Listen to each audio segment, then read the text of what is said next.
Privyet!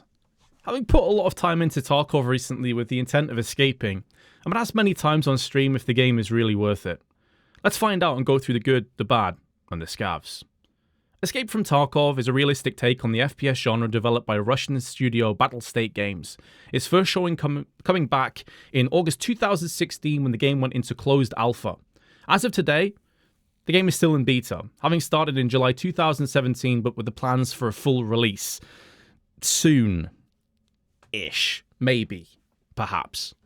There are currently 4 editions for EFT: Standard Edition, Left Behind Edition, Prepare for Escape Edition, and finally, the Edge of Darkness Limited Edition. And if you're confused, this is merely the beginning. At a glance, Tarkov looks like another slow-paced FPS dripping with tension. However, to write it off in this manner would simply be doing it a massive injustice. It is stacked with many more layers than that. Whether it being mechanics private postman or actively trying to dehydrate yourself for a full 5 minutes because Jaeger's a massive bellend that loves to see you in agony, you will go through many tasks given to you by dealers. These differ from running errands, retrieving valuable assets, to straight up massacring scavengers, or Scavs for short. As your reputation with the dealers increases, so too will your riches and your private stash of goodies. Additionally, increasing reputation for your crew of twisted masters will allow you to upgrade your hideout, from a toilet that you can craft drinks out of to plundering underground Bitcoin farming. Each upgrade boosts your powers up slightly, whether it be health, hydration, or energy regen, and yes, you do have to manage what you eat and drink or you will die, or becoming self-sufficient with the likes of the flea market, wheeling and dealing your way from rags to riches. This just scratches the surface of what Tarkov has to offer, and with that being said, let's have a look at some of the good. The game is simply gorgeous. Whether you be taking a stroll through the scenery of woods during a sunrise, or kicking back on a mound of scavs as the sun sets on customs, that game is quite staggering in its attention to detail. Seeing rain droplets slowly trickle down the stock of your gun, or land in your eye slightly skewing your vision, is breathtaking. Even when lowering the settings of the game, it still looks great, and as a result it really sucks you in and creates that all-important buzzword: immersion. Tarkov, hands down, is the most intense game I have ever played, making me clutch onto my panties while airborne after another jump scare by some rat hiding behind a tree on the extraction point, or a scav suddenly whispering sweet nothings into my ear after creeping up on me. I love horror games, it's one of my favourite genres, and I've played all the greats from Amnesia to Outlast and everything in between, but nothing has consistently scared me as much as Tarkov, and nothing has gripped me into my seat as the hours fly by.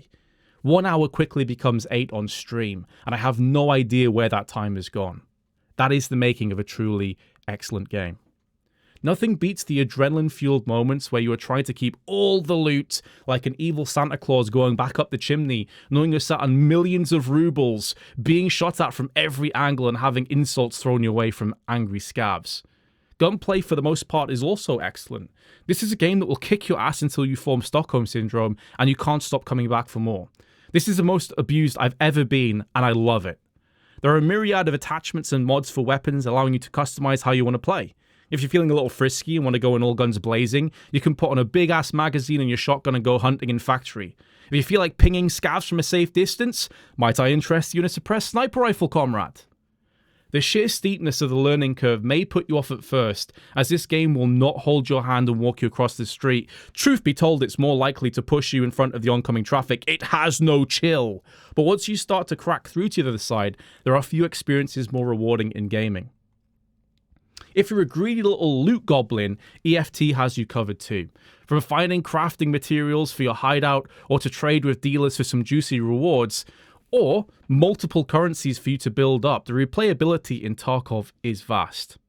Now, I don't want this to seem like it's an advertised video. Unless you want to, Battlestate, just slip me some rubles, you know what I'm saying?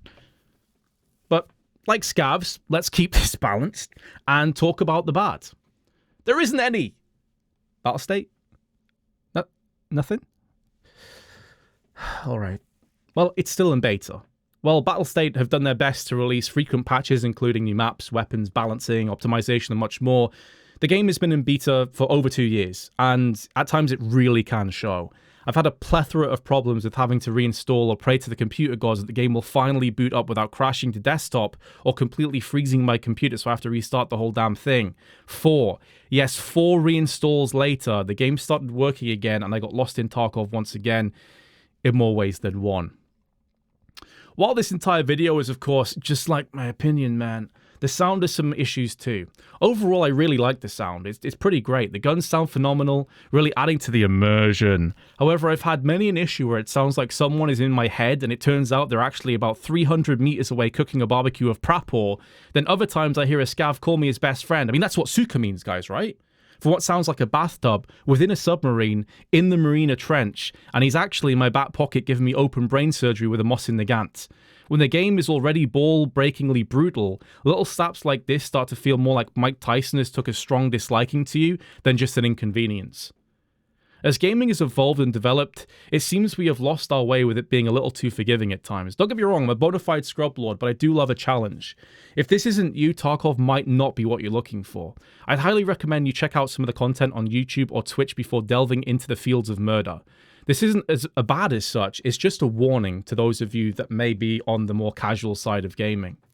Finally, let's talk about the Scavs. Oh boy. If you thought the inconsistency of the sound could be an issue, meet our resident AI destroyers of worlds, the Scavs. Sometimes they have the intellect of a fried potato rolling down a hill made up of trash bags, and other times they are Vasily Zaitsev, doming you from 400 yards away with a pistol held together with some duct tape and dreams. Considering at the time you might be holding in excess of a small country's wealth, you are going to be running into a real-life scenario of enemy at the gates that will leave you saltier than the Dead Sea. I don't get hooked on games that much anymore. As I've grown older, it becomes harder to hold my attention when I could and probably should be doing a swarm of other things instead. Tarkov has me hook, line, and sinker. I can't stop playing it. The game truly is a rollercoaster of emotions. You plummet down, you look back to see your dealers cheering you on while licking their lips as you buy your millionth tactical rig, helmet, and weapon from them.